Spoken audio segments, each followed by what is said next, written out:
Welcome to Carolyn's Art. I'm Carolyn Thompson, and I'm here to demonstrate the wet on wet technique of oil painting for you. I promised you roses on the last show, and that's what you're going to get tonight. The particular composition that I plan to do for you tonight, to demonstrate for you, is a Lynn Petard composition. It's a beautiful composition with a lot of yellows, oranges, reds. You're going to love it. I think you're going to have a lot of fun trying it. Before I get started, I'll be sure and tell you which brushes and what paints I'm using so that if you're painting along, you'll be able to know what to use. But before I get started, I have a request of you. If any of you have an old barn on your property that you think would look great in a painting, I surely wish you would take a snapshot of it and send it to me at Carolyn's Art Studio, 7333 23rd Avenue, right here in Kenosha, 53143. I'd like to get several in and take a look at them and prepare a composition and do it a little bit later in the year for you on the show. So don't forget, if you have one, just take a quick little snapshot. I'd really appreciate it. I'm going to use a 16 by 20 canvas tonight. I have magic white on it, and to do that I used the 2.5-inch blender brush. You'll also need a stiff bristle brush, about a 1-inch wide. We'll be putting the background in with that. I'll probably do the roses with either this flat badger brush or my sable. I'll tell you which I'm going to use at the time. Many times when I paint roses, it depends on how I feel, which brush I use. And this, of course, is a bunny brush, and we'll be blending it out at the end. Now, before I start painting, I'll show you my palette so that you'll know which colors I'll be using. I'm going to be using titanium white soft, cad yellow, permanent red, yellow ochre, alizarin crimson, sap green, and burnt umber. I've already mixed a portion. This is going to be our main source of all the colors we're going to use for the background. I'm going to start out with a little bit of Indian yellow, about 1/8 of an inch of Indian yellow, and 2 inches of titanium white. We'll mix our other colors into that for the background. All right, let's get going. Oh, and there's one other thing I want to mention to you before I get started. This particular composition was meant to be framed in an oval frame. You do not have to paint it in an oval. I'm going to paint it tonight in a rectangle on the 16 by 20. If you don't have an oval canvas, what you can do is put your canvas under your frame, mark off the oval that's on your frame, and then paint your painting within those boundaries, and you'll have a perfect oval. You don't have to try to wing it by putting it in yourself.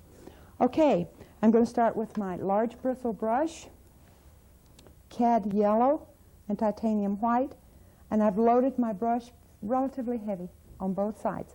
I'm going to start right out here. Now, it may help you doing this composition to mark. I call this diagramming my composition. I know I'm going to cover this entire canvas with yellow. I also know I'm going to have an area in here that's going to be lighter than the other areas. So just start out, what I'm doing is making large X's. We don't want anything nice and smooth on this background.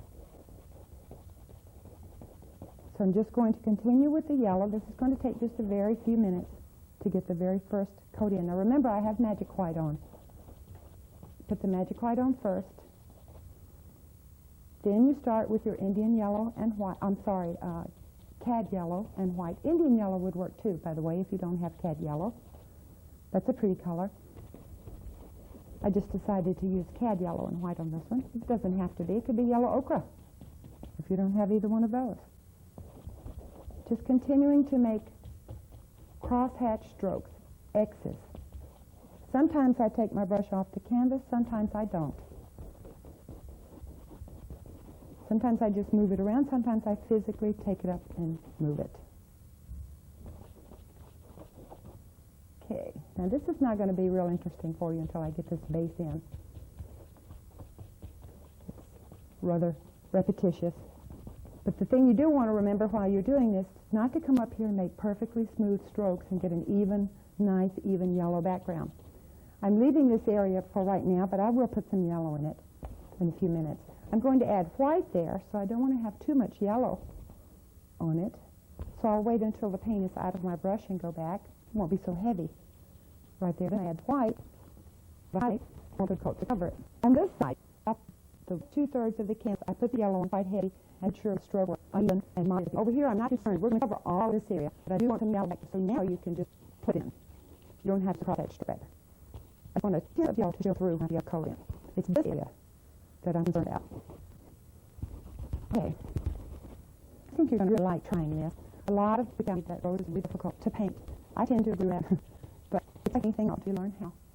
It's difficult. Okay. Now, at this point, I have any paint out a lot on my brush, so I'm going to go into there. Place just a little bit far some of the paint. Spread it out and fill in the light area. Now, without painting my brush, I'm in straight titanium white. Place some on the canvas. Place it in also in this area, right in here. Blending it into yellow. Now, don't get it so wet that you lose all of the light there. One really light area, right? So this center, it is and make it irregular if you can. Okay, that's a definitely light area now. Okay, the next color that I'm going to put on, I'm going to use the same yellow light. And I'm going to add and show you, I'm going to do some when I continue. A touch of permanent red, just take to permanent, put it the same mixture. And a touch of yellow or like that. And then just mix those together. The next color to go on is going to be a very light orange. Very, very deep. It's going to be with the yellow. And I'm going to start it right here.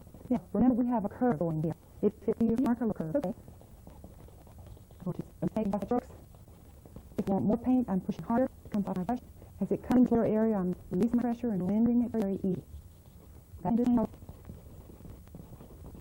Continue around and of course look around this area. It's very messy to get somebody in. But remember back on your technique to have this is the process we start from the back and bring it forward. That's how patience when doing it. And you'll be ready to continue. I would like a little bit more with some permanent red colors. I'm going to touch yellow to the same area. This is my value. So I have to go back and under it a little bit darker. And as I get toward it, I'm just going to follow your light little marks. Okay, the next color to go on.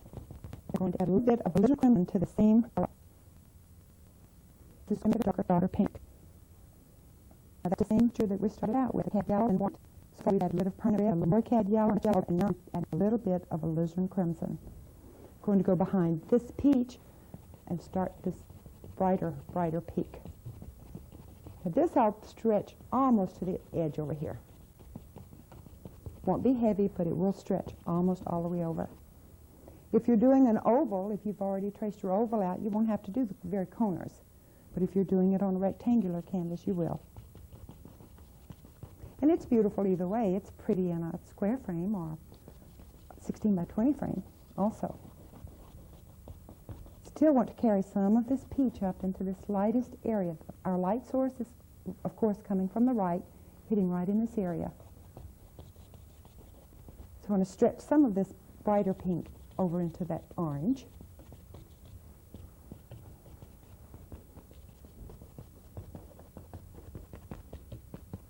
Okay, the next color that I'm going to have, but before I do that, I want to take another bristle brush, or I think I'll take this badger brush. Some of these little blots of pink that I have, I'm going to take with this little badger brush and just hit out very, very loosely.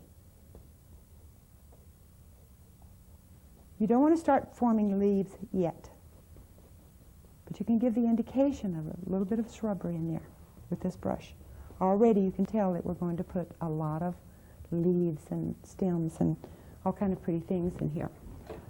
The next color that we're going to add to this same mixture that we have going is sap green, and I'm adding probably 1/4 of an inch of sap green to that entire mixture, and burnt umber, about 1/2 an inch of burnt umber. This is really not a very pretty shade of green, but it's going to react with the colors we have on here very well.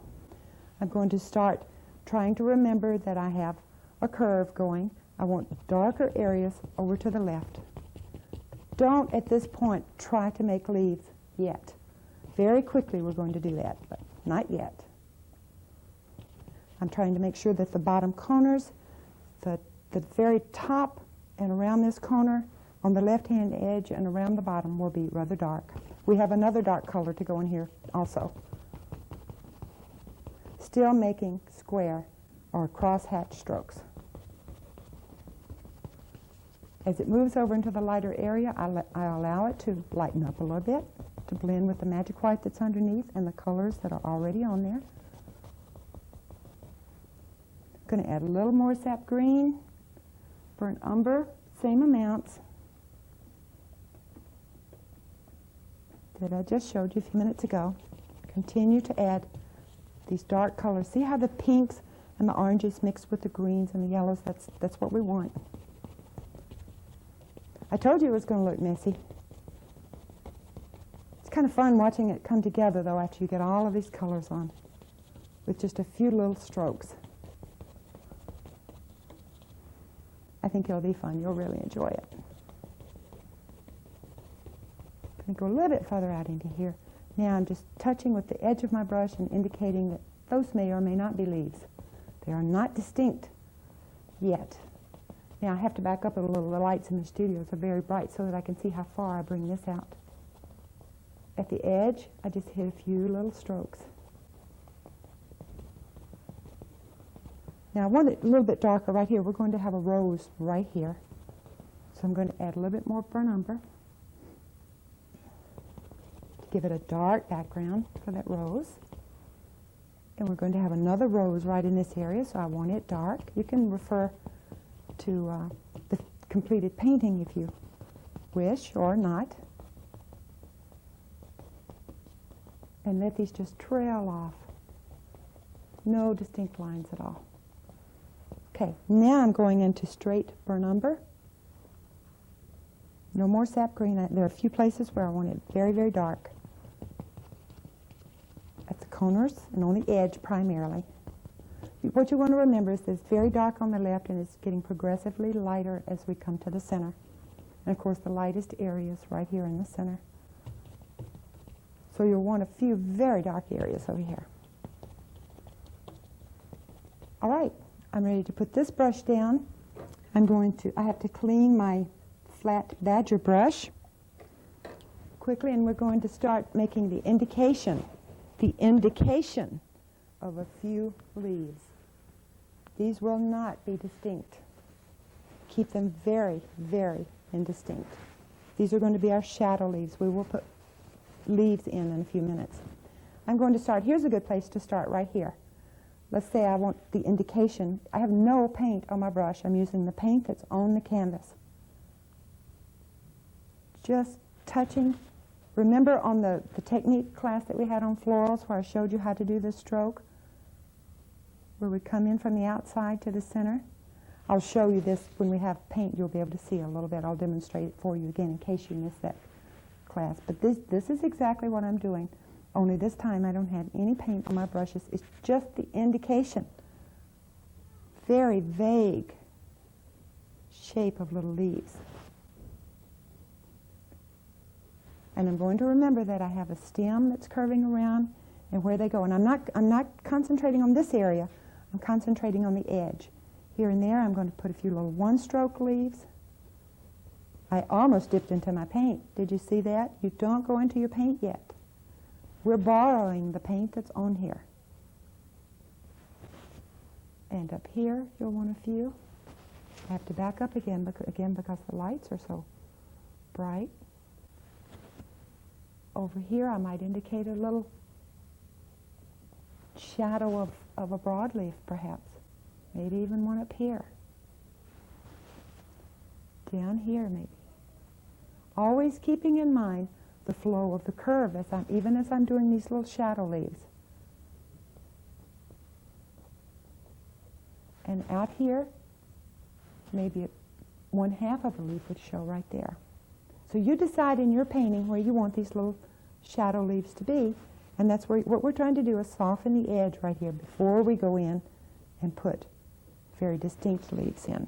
Now, before I put the leaves themselves in, the actual leaves, I'm going to go in here with burnt umber, sap green, mostly burnt umber. I'm going to load this flat badger brush to a chisel edge, and I'm going to place my stems in. Now, remember you have a nice curve. We want, if you're doing your oval, of course you'll stay within your line that you've already drawn from your frame. If not, then you'll want to move in a little bit from the edge. I move in probably about 4 inches because our primary rose, the center of interest, is going to be right in this area. So I start right here, just making just a curve. What we're doing is cutting right through that paint that's on there, so don't worry about your curve. If you didn't like your curve, what if you were painting this and you went, whoa, oh gosh, what to do now? Just go back to your brush, dip back into the brown and green that we had earlier, and cover it back up. If you didn't like anything on here at this point, you can cover it up. No problem. But keep in mind the curve that you want. I know I want it to come out to, about there. Curve around here. And probably out this far.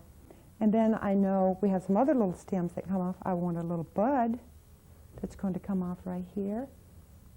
There's a rose, another large rose that comes in about right there. And we could even have another little stem there. I probably will have, as in that one, a little bud right there. I don't know, you can always change a painting if you're not happy with it, or if you think, let's put a stem right here for that main rose. Now I try to come a little bit either above half the center of the canvas or below. I try not to end up with my rose right in the center. So it's going, hopefully it will end up being in the top one half of the painting. And then we'll have a little bud coming out there. We'll probably have a bud. I'm just going to put some stems in here now. I don't know what these go to. I'll paint leaves and all kind of things in here later. If I have room, I may even put a little pink bud in there. It just depends. Okay. Now I'm ready to start putting in some leaves, some darker leaves. I'm going to add sap green. Couldn't think of the color. Sap green and burnt umber together. And this time I'm mixing it in a clean spot on my palette. I am not mixing in with the other colors. I want these leaves to be dark. So I've loaded my brush to a chisel edge. Let's start right here. It makes no difference at all. We know we're going to have a rose right here, so we'll need a lot of leaves underneath it. So let's start right here. Now, in case you missed the demonstration that I did for you on florals, I'll do this leaf very, very slowly. If you could come in real close so that you can see the brush strokes. Okay, see this stem that I've drawn? The tip end of this stem is going to be the tip end of my leaf. I'm going to touch and pull into this stem. Overlap, pull in, overlap, pull in. Going to reload as I need, go to the other side. I'm doing the same thing. And then we can put a vein down the middle. I know I want a leaf here. Trying to keep these rather dark. Now, this paint's going to mix with all the colors that we have underneath. So some of them we'll have to go back later and darken them up even a little more. But don't worry about that at this point. Place them where you want them to be first, and then we'll go back, do all the little detail at the end. And I'm just going to jump around here, skip around, and put in leaves all over the place. Now, all of these leaves are attached to this, or going and flowing in the same direction as this stem. So make sure that you head them all toward the stem. You wouldn't want to leave headed this way, for instance, because the stem is flowing this way. This is the source of the painting. All of these flowers and stems end up right here. Okay, let's go ahead and put a few up here. We're going to also put some little one-stroke leaves in.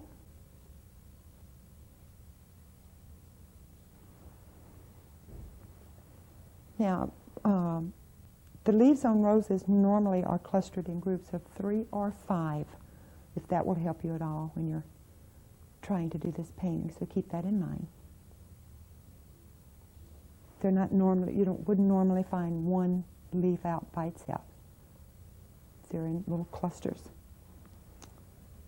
Okay, let's put one right here.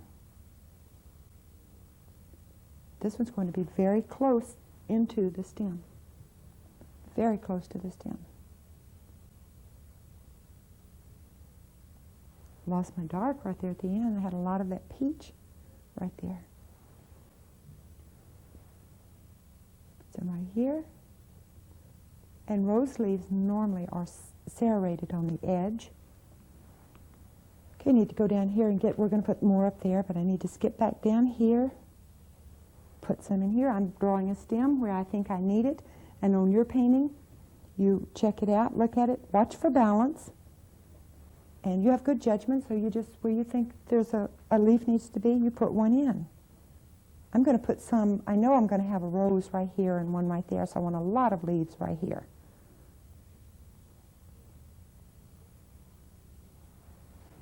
See if I can get out of the way of the camera. So right now I'm just filling in the backdrop for the roses. And I want one down here.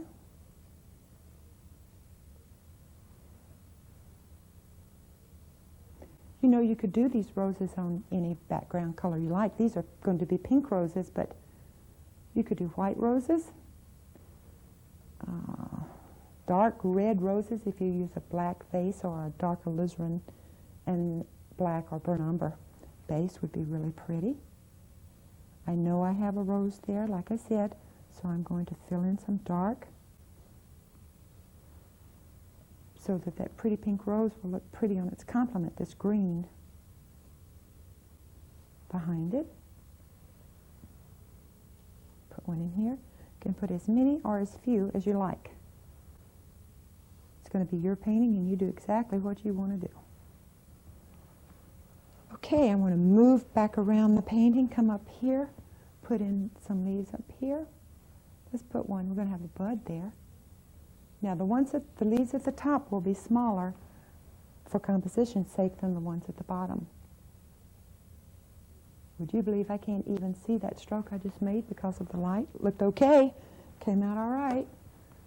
Sometimes I have to really back up to be able to see. So just skip around, decide where you want your leaves, where you think they should be.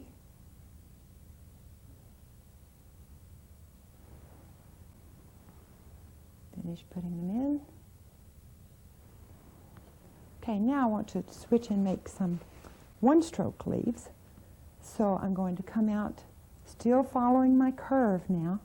I'm going to bring a little branch, a little twig out here, and one out here.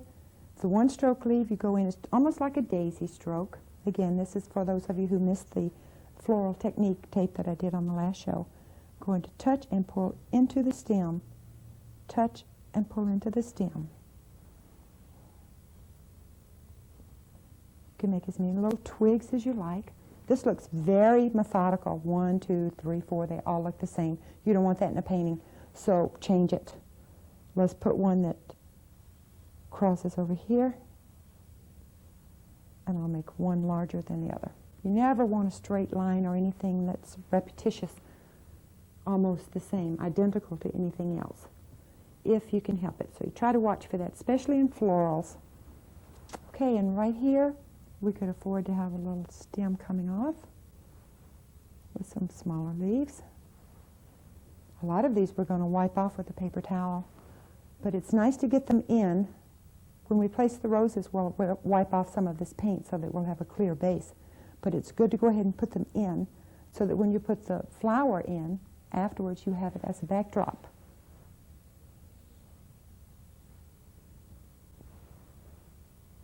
Okay, let's put some out here. And then we're going to go back later and tint some of these leaves. Put a little bit of alizarin crimson in some of them, but I won't do that until I'm almost completed the painting. Now I want some out here. I may have a little bit too much paint on my brush for these smaller little veins.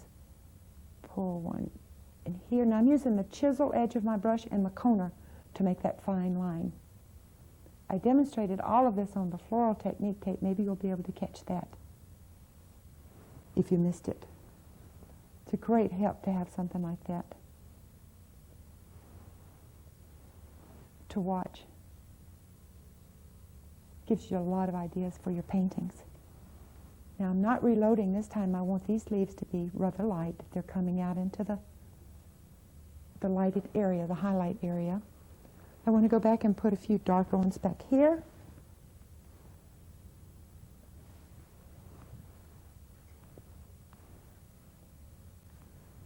Let me get these in, and then I have to, let me look real quick. How much time do I have left? Halfway. Okay. I have time to put a few more. You know, I get painting up here, and I have absolutely no conception of the time, how much time has passed. I have to often look at my crew and find out. Or I could be painting leaves for the next half hour, and you'd never see the roses. Okay. I think we're about done with the leaves. I'm going to put this brush down. And at this point, I know where I want my roses, so I'm going to take some clean paper towel, wrap it around my finger, and I'm going to go in and find the area where I want my roses and wipe the excess paint off my canvas. I don't mind a little bit of the dark being inside the roses, but I don't want to destroy the pretty color I'm going to put on with too much of this paint. Also, watch how far in you come. You want these to be, especially if you're doing an oval, I want this one to be about right here.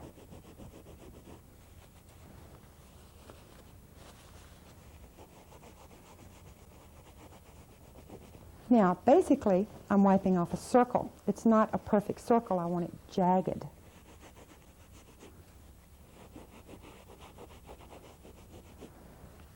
And once I get it wiped off, I can decide how large I want it to be. I may want it to be a little bit bigger than that tonight, but I'm going to leave that one for right now and skip down and find this one.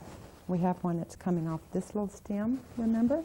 And it's going to be tilted more or less toward the center, so I'm just going to wipe out an area here. And I'm just turning my paper towel over so that I can continue to wipe some of that paint off. Get it a little bit drier.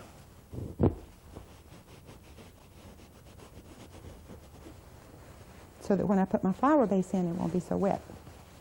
I think this one's probably about large enough. Let me step back and look. Yeah, it's large enough, so I want this one bigger. And it's going to be facing more straight up. Not absolutely straight, but won't be as tilted as this one is. And a little bit more right here, I think. I think that'll probably work. Now, I also have a few buds. And I'm going to do the same thing. I'm going to locate them and wipe out a little bit of this paint. We have a little bud that's, probably right there. So I'm just wiping out the paint. And we have one that's about right here. And let's put one on the end up here. Remember the flow of your composition now. You wouldn't want him facing straight up. Curve it around. Everything's in a nice curve. And let's put another one. We don't want an even number of anything. There'll be a little tiny one out here, but I'm not so worried about wiping that one out. He's going to be in the background. And then we have another one that's right here. Just about right there. Okay. I think we're ready to start on these roses. For the base on the roses, I'm going to use a bristle brush to put it in.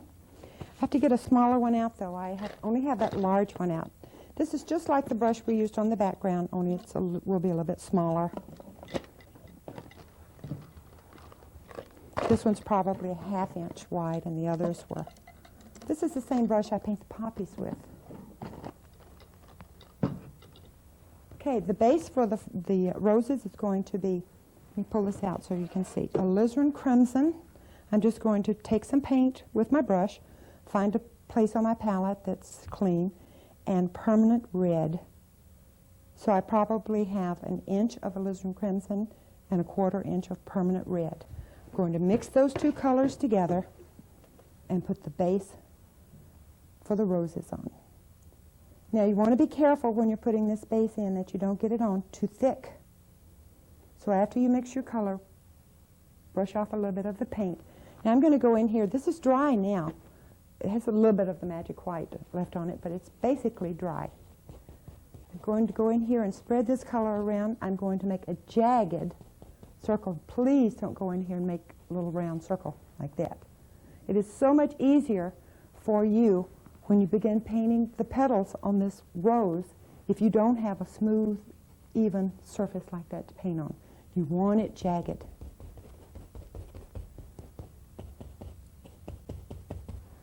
So I'm just continuing to go back into the alizarin and permanent red.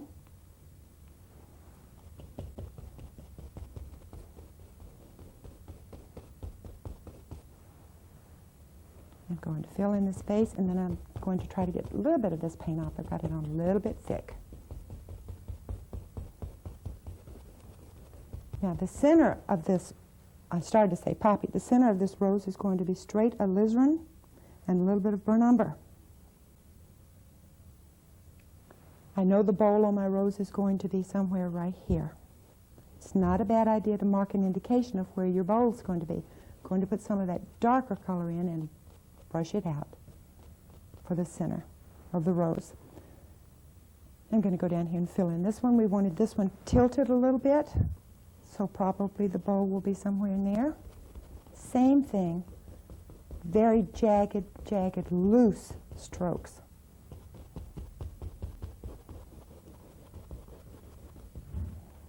I may have to go back and make this one a little bit bigger. You normally want the flowers that are toward the bottom of your composition to be a little larger than the ones as they go up. They get a little bit smaller for balance. Again, I'm trying very careful not to get a smooth, even edge on this rose. I'm going to go back into the alizarin and burnt umber for the center. I'm going to mark in the bowl. Need a little bit more burnt umber. That's a little bit light. Put some in the center and brush it out in the direction you want your flower to face. Okay, I want to go back and make this one, the outside edge, just a little bit larger here. I want it at least a little bit larger than this one that's on the bottom. All right, quickly put my center back in, mark my bowl. Now, a little bit of color inside where the buds will be. We had one right here. Don't have much paint on my brush at this particular point. Put these in very, very loose. Very loose. Okay, I'm going to put this brush down, and at this point I have to make a decision if I want to use a sable to do the petals on my roses, or if I want to use a flat badger. I think I'm going to make a decision to use the flat badger brush this time. Normally, I prefer a sable to do roses, but on this particular composition, I found that this little brush works really, really well to do it. For the highlight color on the roses, I'm going to use titanium white, soft, not the hard, and a touch of permanent red into it to form a really pretty pink. Now I probably used a 1/2 inch of titanium white, and I just touched the corner of my brush into the red. And I'll mix these together until I get a pink that I think is very pleasing. Now there are as many different ways to paint roses as there are artists in the world. I'm going to show you one way to do them on this particular painting, and later hopefully I will show you another way. Then you'll be able to choose. Let's come up to this rose, the one that's on the top, right into the center of it so you'll be able to see what I'm doing, and I'll show you how to start. I'm loading my brush very well to a chisel edge. I'll be there in just a minute. Okay, if this is the bowl, we want to find it again, so I'm going to curve a stroke around. Just curve it around. Reload.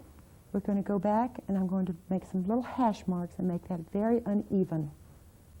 Don't want it nice and smooth, very uneven. Now, I want to find the little tiny petals that are in the center of the rose. So I'm going to touch onto the canvas, full width on my brush, gently, gently pull down.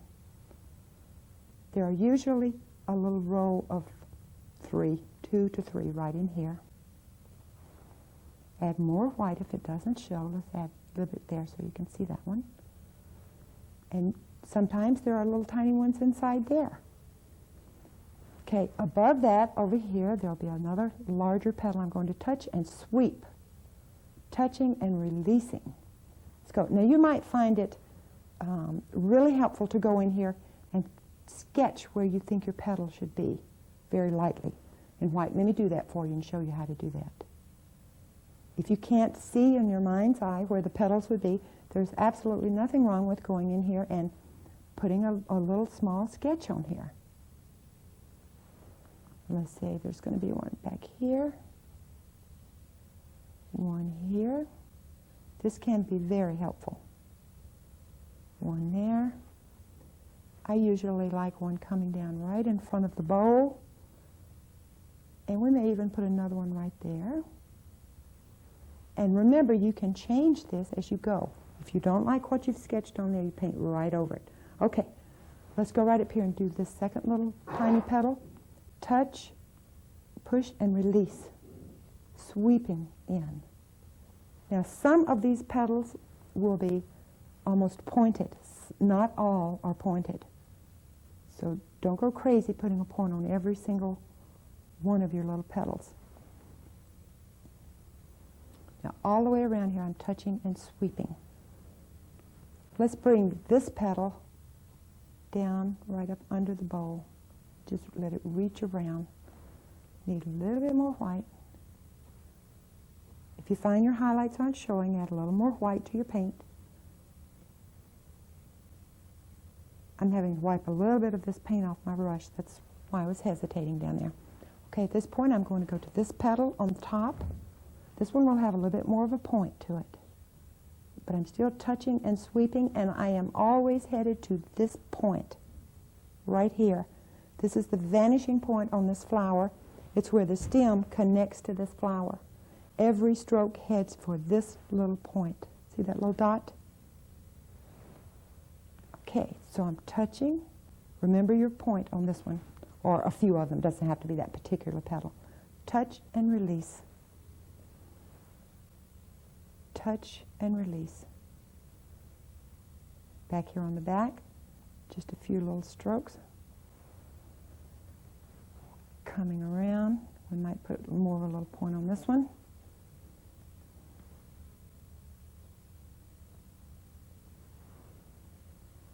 We have one right here at the bottom of the little bowl. You can put it in. We have one right here. This is a pretty good sized petal.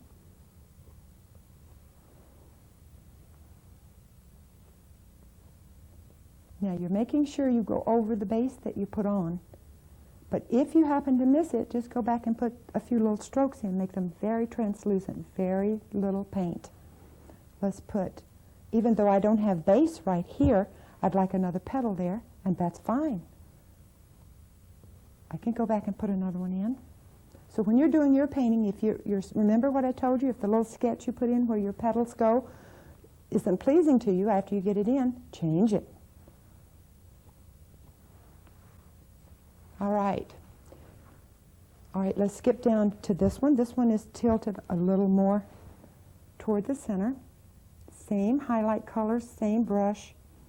Remember, you find the bowl first, a little curve. Now this little curve on your bowl will have a little bit of a point on it here. And then go back and make jagged. These represent little petals that are inside. Now we're ready to go for the first little group of, let's put, we had 3 on this one, we'll put 2 in here, and then skip out and put 3 around it. Now again, if you feel the need to sketch your petals in before you do this, feel free to do it. There's absolutely nothing wrong with it. Just gives you a guide. Destroyed a little bit of my bowl there, so I just went back. Now, let's see, let me go ahead and sketch in a couple of these for you. Again, I want another petal, one probably there, and maybe one here. You may not be able to see this on the camera, but I can, and you'll be able to see it on your painting when you start painting it. Let's put one back here, one right there, one there, one there. That's enough to get me started. Okay, let's go up here and I'll do this one right here. Touching and sweeping in. Again, your vanishing point is right. Let me put a very white dot right there. That's where all your strokes are headed. That's where it's connected to this stem. Touch and release. Loading it on both sides each time, holding my brush straight up and down. Let me show you how to load this brush real quick. You know, I hope to have eventually have a podium in here that I'll be able to rest my palette on, so you'll be able to see more easily how I load and mix my colors, but for the moment I don't have it. I'm holding my brush exactly like I do the sable when I load for the leaves, pressing on both sides. Now if you need a little more white, add it. And every time I make up a stroke on these petals, that's the way I'm loading the brush. Let's do this one inside. This one was a little pointed, so I'm going to try to get this one more rounded. If that one was rounded, I can afford to make this one a little more pointed. Now you want to sweep into the color that you have on there, but not destroy it. And see these dark areas, the dark shaded areas, you want to make sure you leave that. If you lose those dark areas, you'll have nothing. None of your strokes will show. Get a couple of these little petals in the front.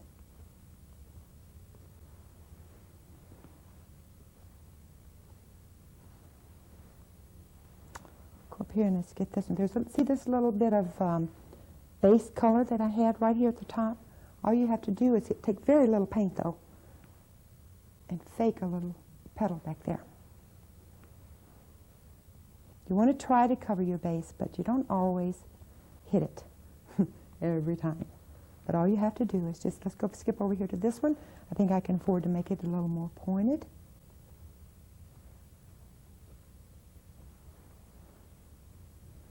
Then we have a petal on the outside. And let's put, now again, I don't have any base right here, but I want this petal there, so I'm going to put it in. I have enough red on my brush that I can put it in with no problem. Okay, at this point I want to go up to the little buds that we have. Let's go, since we were doing this petal, it's probably easy for the cameraman, we'll go to this one right here. You don't want a whole lot of attention on these little buds. Just a couple of little strokes, and I simply touched and pulled at an angle and curved it around. We're going to go back and put calyx and a little chalice on these buds later, but first we want to fill in the edge. And I'm going to go do that on each one of these little buds. And if I find them too perfect, I'm going to go back and make the edges a little ragged. I'm going to go up here on this one, do the same thing. And over here, can't see again, that light's glaring.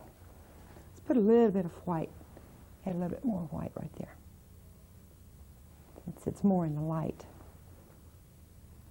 And the one that I have down here that barely shows, it's in the background, I placed it in with a very, very light pink. I had very little paint in my brush when I put it in.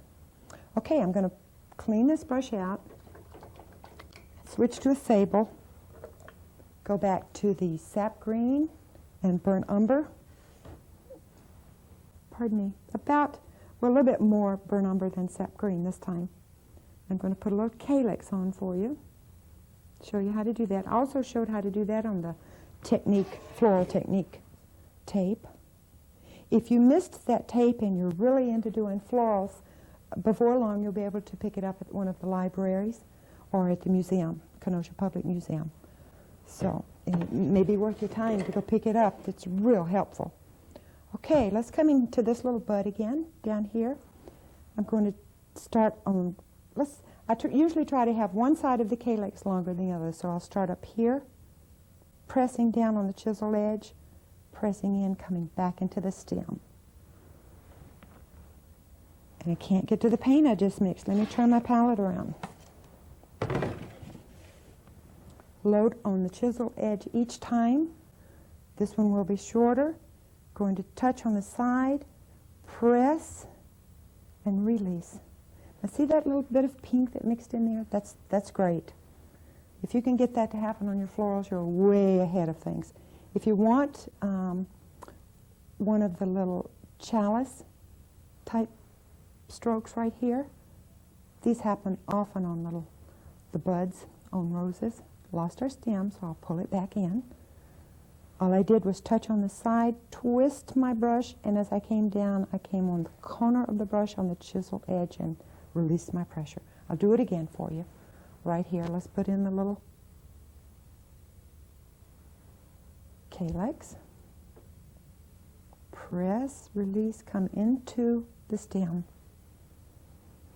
If you want the little calyx, come right down here at the bottom, touch, twist your brush, and bring it out. You don't have to show these on all of them, but they are very, very nice and florals. I'm not going to put anything on this one. I may go back later when I have very little paint and add a little bit. Let's go up here and put some on this one.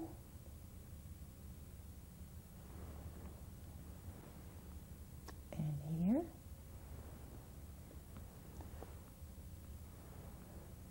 Now, if you have something like this happen, don't worry about that. I'm going to go back in a few minutes and put a small leaf over it. So that's the great thing about this technique. You don't have to be so concerned constantly about everything being perfect the first time. You have a lot of opportunity while it's wet to go back. Now, to make this one a little bit different, I'm going to go down the center of it also. Press, release. Just step back. I was doing that in the dark, more or less, back here. Now, all roses have thorns. There are many ways to put the thorns on. First, before I put the thorns on, let me go back in here and we'll darken a few of the stems. Here and there. Here's a good place to darken one. Don't make a solid line now. You don't want anything real harsh. Come right up here. If you'll go right into the stem as if on the chisel edge and just pull out. Didn't work. Try it again. Go straight onto the stem and barely come out. A quick little motion. It'll put you a little thorn on. Now, you can go crazy putting thorns on roses to the point where they really start to look what my mother used to call tacky. So you don't want too many. You don't want to overdo it. Come right down here. Quick little jot out. You can also do this with a liner brush. I find that a lot of my students have an easier time, and I sometimes have an easier time with a liner brush doing these little thorns. If your thorn doesn't work out, if it works into something else, use it. Never want to panic. You want to have a good time, especially when you're painting florals. So if you have something like this happen, use one of those little curly cues that I showed you on the technique tape. How to use. They look very nice. Okay, I'm going to put this down, my sable brush down, and get the bunny brush out. Now your bunny brush needs to be extremely dry to do this.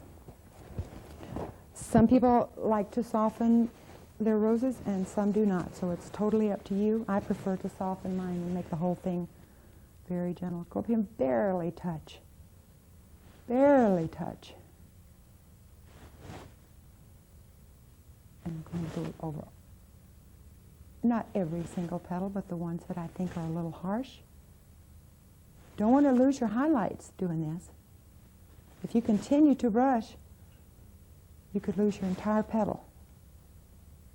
So be careful. And I'm just using the very corner. See the paint on this brush? I didn't use the entire width, only the corner. So I'm going to turn it over now and get the clean corner.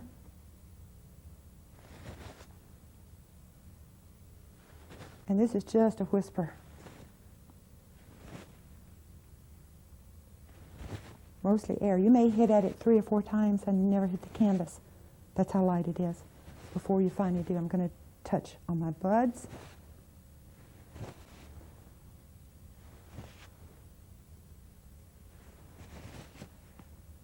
Check and see how much time I have left. All right, I have time to go back and renew some of the leaves. Going to go back to my sable brush, cleaning it out.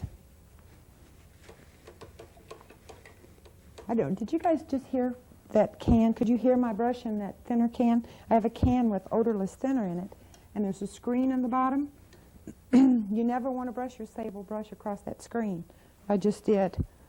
That was a good reminder for me to let you know that you don't want to do that. What you want to do is just touch it in and then squeeze the paint out until it's clear. Okay, let's go right up in here. Remember I told you that I wanted some dark to show against this red. Green, of course, is the complement of red, so if we have some darker green leaves in here, it would look very, very nice. So I'm going to go back to the original burnt umber and green, but this time I'm going to have a little bit more green than burnt umber.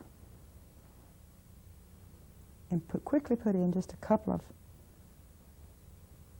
complementary leaves right up, just real close. Let's see, we could have one. Let's put one right here. Need it darker.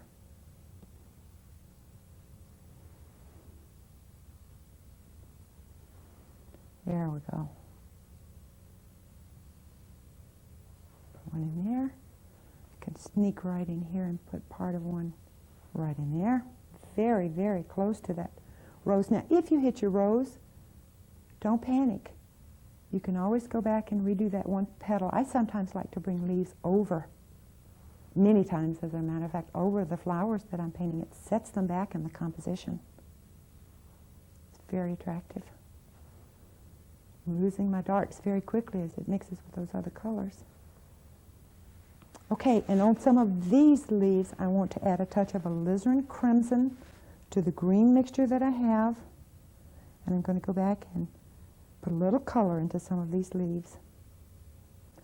On almost every floral I have ever painted or ever shall paint, I will add a little bit of the flower color to the leaves. And it's especially attractive in roses. Let's just try this one. It's up close to the rose. To tint, you do not bring your stroke all the way back to this vein. You touch and sweep just the edges. Now look how nice that looks. I love it. Go over here and do a little bit of the other side. Don't want to bring it all the way through, though. Be real careful. We don't want to cover all of the green up. Having to find the right color, I went into the wrong color there. Okay. If you want it a little lighter, like the pink and the rose, make it a little lighter. That looks nice sometimes, too. Don't be afraid to experiment, though. You'll never learn to paint florals, or anything else for that matter, if you're not willing to take a chance.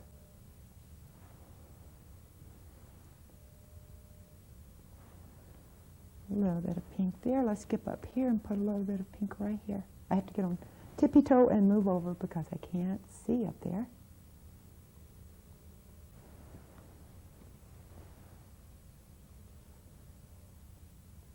There we go. And you don't want to do this on every single leaf, but even on some of the little one-stroke leaves down here and up here. It looks really nice. Now there's one other thing I want to do before I totally run out of time on this painting. And that's to go back and fake a little bit of a calyx right here by this little tiny bud that's way in the background. And probably even another couple of leaves. So do that real quick. Not much paint. Just something to set it into the painting right there. And then I want to come back and put a leaf right here.